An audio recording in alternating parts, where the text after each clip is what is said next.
It's just the normal noises in here.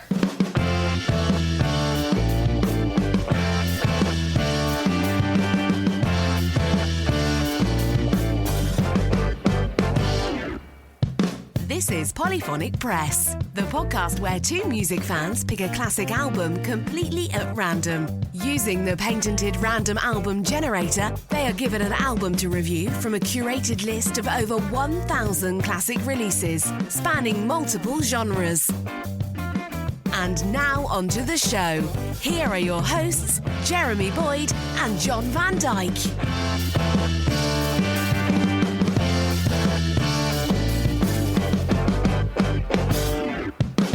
Hi, hey, welcome to Polyphonic Press. I'm Jeremy Boyd. I'm John Van Dyke. And let's not waste any time. We've got the patented random album generator right in front of us here. So let's hit the button and see what album we're going to be listening to this week. The album you will be reviewing this week is Hot Rats by Frank Zappa. Oh, that's a good one. All right. So here's a description of the album. It says, Hot Rats is the second solo album by Frank Zappa, released in 1969. A groundbreaking fusion of rock and jazz, the album is mostly instrumental, featuring intricate compositions, virtuosic musicianship, and extended improvisations. It is widely regarded as one of Zappa's most accessible works and a pioneering album in jazz fusion. The album's 6 tracks highlight Zappa's innovative guitar work, particularly on the standout track, Willie the Pimp, which features the only vocal performance on the record, delivered by Captain Beefheart. Other tracks, like Peaches on Regalia, showcase Zappa's intricate arrangements and use of studio techniques to create lush, multi-layered compositions. Featuring musicians like violinist Don Sugarcane Harris and multi-instrumentalist Ian Underwood, Hot Rats is a masterclass in blending rock energy with jazz complexity. The album's advanced production techniques, particularly Zappa's early use of 16-track recording, give it a rich, dynamic sound. Over the years, Hot Rats has become a cult classic and a key influence on progressive rock, fusion, and experimental music. All right, so the album was released on October 10th, 1969. The genres are jazz fusion, blues rock, and instrumental rock. And it was released on Bizarre Records and Reprise Records and was produced by Frank Zappa. If you're listening to the album along with us, we pause halfway at the halfway point to discuss what we've heard so far, and we highly encourage you to listen along. It makes the experience way better. And to make it easy, we've linked the album on Spotify and Apple Music, so you can check it out on your preferred streaming service. And while you're here, don't forget to follow the show so you never miss an episode. And if you want early access, head on over to our Patreon. You'll get these episodes the day before they go live, plus some extra perks depending on your tier. You can even get a shout out during these episodes and pick an album for us to review. And also be sure to check out the websites. You can listen to all of our past episodes and stay up to date on everything happening with the show. And without further ado, here is the first song on the album, Peaches on Regalia. So here we go.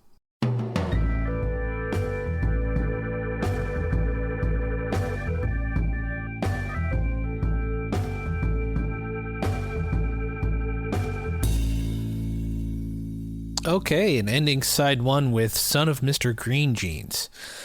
Yeah, this is really cool so far. I never really... I the only time I've ever really listened to Frank Zappa was the last album that we did with the Mothers of Invention. And I didn't really know that much about him. And I didn't really know that much about the music that he makes. But this is really interesting. This is a little bit more jazz oriented than the previous album. But he always sort of dabbled in that. So he's this weird character in music, and I don't know why I never paid much attention to his music, but I'm kind of regretting that, because this is something that's kind of more, this is really like up my alley, really. It's sort of that, like, it's got that sort of Grateful Dead sort of jammy quality to it. Definitely more jazz oriented though. Yeah, I don't know, there's something about it that it's just like I'm really getting into it. And I'm finding myself almost in a way, in the same way as like the Kraftwerk album, where it's more like sort of putting me in like almost like a trance or something like that. It's really I don't know, it's hard to explain. It's almost like I'm relaxing into the music. Yeah, okay. Yeah, I know what you mean. Yeah, a lot of instrumental music can do that. Not all the time, and it doesn't even have to be instrumental, but it's a bit of a, it's definitely a talent to have to create music that can put someone in that sort of a headspace. It's also interesting too, like I've heard of people, musicians, like auditioning for Frank Zappa's band, and how he has like really sort of, it's almost annoying in a way where he has like very rigid rules of what you must be able to do in order to be in the band. Like there's the infamous black page that when he auditions musicians, that you have to be able to sight read this page with like basically just notes upon notes upon notes upon notes, and you have to be able to play what is written on the page. And if you can't, then you don't get in the band. So that I think, I mean, obviously he was very successful at what he did, and he's very he had a really good career in what he did, but I would find that annoying. I would find that, well, I'm not one for sight reading music, so I just wouldn't be in the band. No, exactly. But as speaking as a band leader, like I wouldn't want the musicians in my band to have to do that, because I think part of my part of my frustration with a lot of classical musicians, I find, is they can't really improvise. And I get that it's a totally different thing, but I feel like with like rock and pop music, you sort of have to loosen your definition of what a musician is, and you can't really be so rigid of the music. They must play this, and they have to play exactly what's on the on the page, but also have to be able to improvise. I don't know, it just feels too constraining, like too restrictive to me. Well, I know for Frank Zappa, he basically required you to be able to do both. Yeah, you had to be able to read the black page and also be able to improvise on command, sort of. Yeah, that is true. And in this, like, it definitely gets results. It definitely, like with this, like I said, I am into it. I'm just not sure if the approach is something that I agree with. But like I'm not saying it doesn't, like he was very successful at what he did, and a little bit of it is like who am I to say that that's necessarily right or wrong. I'm just saying, for me, if I were to put a band together, I don't think I would take that approach. Well, I'd be sort of going in a little bit of a different direction anyway. Not that some of his influence wouldn't leak in, but in this album, I mean, it's I like that the jamming doesn't feel aimless, if that makes sense. Like, it doesn't feel like it's not going anywhere. It sort of builds upon itself, and I really like that as well. I mean, I think it's and it's hard to tell. To me, it's hard to tell like what is improvised and what is sort of planned out, and I think maybe I'm being a little too harsh, but it's that's sort of the mark of a great composer and a great band, is being able to not tell what's improvised. Sort of in a similar way to like a great movie. Like, if an actor's doing their job, if they're like saying the lines exactly as they're written, but it feels like it's a genuine conversation. That's sort of when you can't tell if it's written or if the actor's improvising. That's sort of the same vibe that I'm getting here. Yeah, I think I follow what you're saying. Yeah, I think that makes sense. Yeah, and conversely, sometimes when they throw in their own line and the movie decides to keep it, it's hard to tell sometimes that wasn't planned.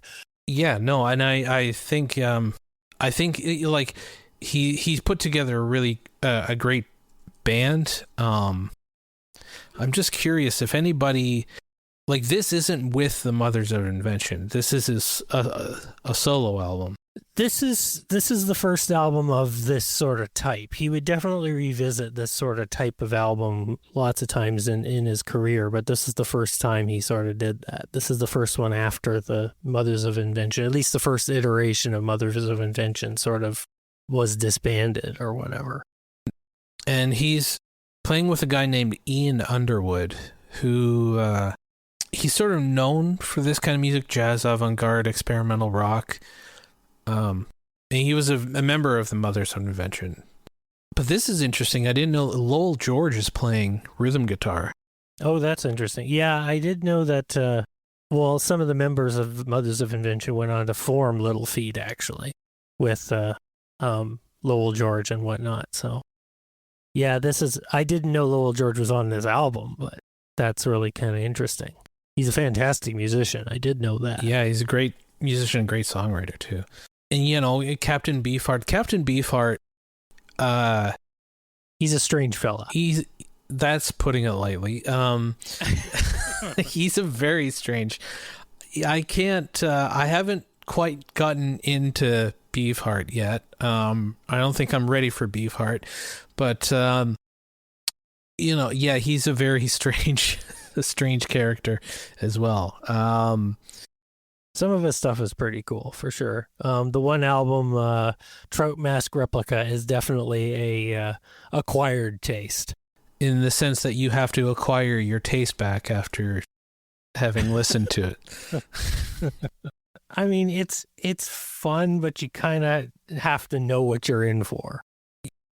Yeah. You can't put it on during a dance party. No, it's not anything like that. It's a little slice of insanity is what it is. Yeah, exactly. You know, but this album, I mean, it pretty much got positive reviews for, like, this album wasn't a commercial album at all when it was first released. I don't think it was intended to be. No. But it, like, for the most part, it pretty much got pretty positive reviews. Like Rolling Stone gave it, 4 out of 5 stars. Like, it's a pretty well received album. Even, the few people that reviewed it when it came out. If it were to be released today, though, I think it would probably be pretty popular amongst sort of like the jam band sort of crowd. Oh, I think so. Yeah. The neo psychedelic crowd too. Yeah. Sort of like, I think it would do well with like Fish fans and that sort of thing. Yeah.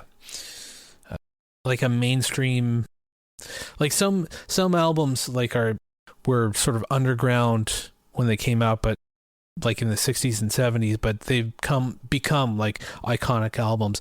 I don't think this one quite has. It has garnered a cult following, but I don't think it's really quite as regarded as, say, like Dark Side of the Moon or something like that, or Jimi Hendrix or that kind of stuff. No, but amongst Frank Zappa albums, this one is pretty iconic. Amongst Frank Zappa albums. Maybe it's the second most iconic after the other one we did, the Freak Out. So I did manage to find a few facts about the album. It is one of the earliest considered one of the earliest jazz fusion albums. Yeah. Yeah, it was released obviously in 1969. Hot Rats is considered one of the pioneering albums of jazz fusion, blending rock, jazz, and blues influences with complex arrangements and extended instrumental sections. which is really interesting because like during this time, this is around the time when like Miles Davis was sort of getting more into jazz fusion and leaving behind the straight jazz. Like this is around the time of like Bitches Brew and albums like that. It's the first extensive use of 16-track recording, which is really interesting. Is Zappa used advanced studio technology for the time, recording Hot Rats on a 16-track machine at TTG Studios in Los Angeles, allowing for greater layering and production complexity. Which is actually, that's really, really interesting and really important.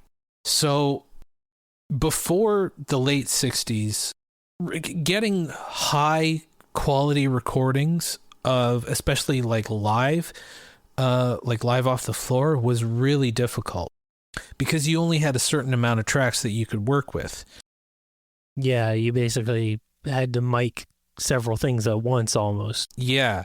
I mean, you could really only have maybe 1 or 2 microphones on the drums, which, you know, is fine. But with the 16 track, you could have a full stereo image of the whole drum kit. You could have a microphone on the kick, on the snare, on each tom and the overheads to give a full, like I said, to give a full like stereo image of the whole drum kit. And you could have like 2 microphones on a piano, one on the high keys and one on the low keys, so you could have a stereo image of the whole piano. And that's really when recording, like the late 60s, early 70s, that's when people really started experimenting with recording techniques. And, you know, what happens if let's put a microphone at the other end of the room to capture the room sound. And that's when I think innovation in recording really took off. And it really was, because now we have, instead of 4 tracks available, we have 16. And it's like, oh my God, what can we do with 16 tracks? Yeah, exactly. Technology has a way of pushing innovation. Sometimes it has a way of stifling innovation too, sometimes. Because now with, oh man, how many tracks do most modern boards have now? Well, I mean, with Pro Tools, it's an infinite amount. But I mean, even some of those Neve consoles had a lot more than 16 tracks on them, going into like, the later 70s and into the 80s and stuff like that. Yeah, well, with tape became thicker, so you could, like, I think the thickest that it got was 2 inches, so you could have like 24 tracks on 2-inch tape. But, you know, then what you could do is you could sort of mix down and sort of, let's say, okay, we know that's what the drums are going to be, so you could take an empty track, record the drums onto the empty track, that frees up however many tracks the drums were recorded on. Then you have, you know, you could just keep doing that, and you would have like...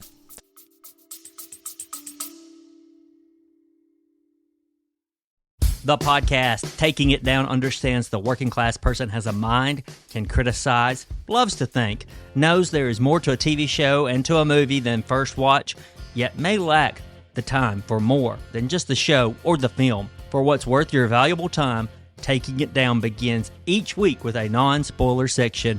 And for the key details of the covered series or streaming movie, they only discuss spoilers in the back half. Taking It Down exists for the working class. Feel part of the conversation while examining TV from a different angle. Find Taking It Down, the TV and streaming podcast from the Alabama Take, in Apple Podcasts, Spotify, YouTube, or wherever you listen to podcasts. I don't know, 24 times however many. Yeah, well, that's what the Beatles were doing in the mid-60s even. Exactly. Yeah. So yeah, that's interesting. I didn't know that. First of all, I didn't know that 16 track was that early. I thought it came later, like in the mid 70s.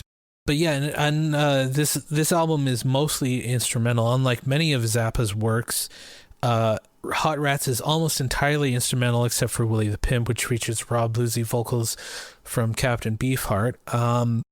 It has an iconic cover art. The album cover, featuring a pink tinted image of a woman emerging from a pool, was photographed by Andy Nathanson and has since become one of Zappa's most recognizable album covers. And yeah, it looks like a magazine ad or something, with the simple like font on the top and bottom, and yeah, sort of minimalist. Yeah. And Peaches on Regalia became a signature piece. The opening track, Peaches on Regalia, is one of Zappa's most famous compositions and has been covered by numerous artists. It's often considered a jazz rock standard, which I can definitely see. I mean, that's, that became, I guess, a staple at most of his shows after this. So yeah, those were some interesting facts I found about the album. But I guess we'll get back into the second side of the album. But before we do that, let's hear from our friends over at the Album Nerds podcast. So check that out. Drop the needle on the Album Nerds podcast. It's just the Album Nerds. It's just Album Nerds. Join Andy, Don, and Dude each week as they discuss albums from themes chosen by the Wheel of Musical Discovery. Heavy metal guitar virtuoso. Double albums. TV raps. Punk rock. The top 10 albums of 1986. Uncover hidden gems, revisit classics, and hear fresh takes on your favorite records. Exile on Main Street. Some of what country music can do best is that storytelling. This is a messy album, for sure. I just want to hear Floyd and everything, I think. Born in the USA. And it sounds great overall as an album. I'm just not moved by it. The Album Nerds podcast. Three guys talking music. This is what we call freestyling. Yes. That's what we call freestyling. No one else would call it that. Other people would call it find another podcast to listen to. Okay, so give it a spin wherever you find podcasts and albumnerds.com. We'll now take a few seconds before we begin side 2. Thank you. Here's side 2. All right, and ending the album with "It Must Be a Candle." A camel. Sorry. Yeah. This was a good album. I really enjoyed it. I'm more familiar with like rock and more familiar with jazz, but I don't know a whole lot about jazz fusion. I just haven't listened to a lot of it, but I know it was very popular in the 70s. And like, if this is considered one of the first, or if not the first, jazz fusion albums, I think I'm going to have to start listening to more of it, to be honest with you. Yeah, this has always been one of my favorite Frank Zappa albums. It's just a completely different animal from some of his other stuff, at least the other stuff he did prior to this. Which I like as well. Yeah, this is when he decided, I'm really going to sort of showcase what I'm about and some of the other ideas that are going in my head, and just become a little bit sophisticated in what he wants to present to the world. Before this, like I said, I never really listened to a whole lot of Frank Zappa, and my perception of Frank Zappa was more like a comedy, like musical comedy. Yeah, he wasn't just that. Yeah, that was my idea. It's like, oh, okay, Frank Zappa does that. He's like, he writes, funny songs. And yeah, no, the more I discover about him, it's like, oh no, he's much more than that. He definitely has a sense of humor, and I like his sense of humor. But listening to this, it's like, oh, okay. And even this has like a bit of humor in it, like Willie the Pimp. I mean, his humor is in the song titles for the most part in this stuff. Because each song has got a little bit of a strange title. Yeah, like the Gumbo Variations, and Willie the Pimp, and It Must Be a Camel. It Must Be a Camel. Yeah, and it's he likes to challenge his audience, and sometimes just for the sake of it, for no real reason. just okay, you think I do this? I mean, listen to this, and that kind of thing. He's a very interesting person, and he definitely, he's very quirky, I guess would be the word. this is great. And as you said, like a lot of the musicians on here are like amazing, and a lot of them were in Little Feat Up, especially Lowell George. You know, I mean, it's I don't really know what else to say about it. I really enjoyed the album, and it's not a genre that I have listened to a lot, and so, but I did enjoy it. So, what would be your picks? What your 3 favorite songs on the album? Oh, it is a tough one on this one for sure. Cause everything is actually really good. But I've always liked Willie the Pimp.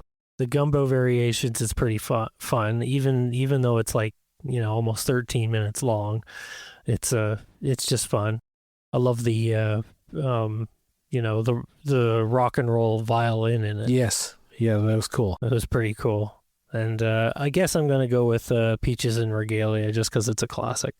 I think mine would be probably Willie the Pimp, Gumbo Variations as well. And I also really like Son of Mr. Green Jeans. That was a good one too, yeah. Yeah, I think those would be my picks. So yeah, I guess that brings us to the question of, would you listen to this again? I mean, yeah, I have it on record, so yeah. I haven't listened to it in a while, but yeah, it's good to hear it again. Yeah, no, I would definitely listen to it again as well. I mean, I was pleasantly surprised, and I think I have to look into more of Frank Zappa stuff, because yeah, I don't know a whole lot about his music that he's made. I haven't really heard a lot of it, so I definitely want to dig more into it. But yeah, I guess we'll end the episode there. Thank you so much for listening if you made it this far. Be sure to subscribe and leave us a rating and review, because it helps out new listeners find us. And if you feel inclined, you want to help out the show, you can do that by going to our Patreon. Go to patreon.com/polyphonicpress. You can get a shout out during these episodes, and you can even pick an album for us to review. And no matter what tier you choose, you get these episodes the day before they go live. And you can also check out the website. Go to polyphonicpress.com and listen to all the past episodes, and keep up to date with what's going on. And yeah, I think that just about does it. I'm Jeremy Boyd. I'm John Van Dyke. Take it easy.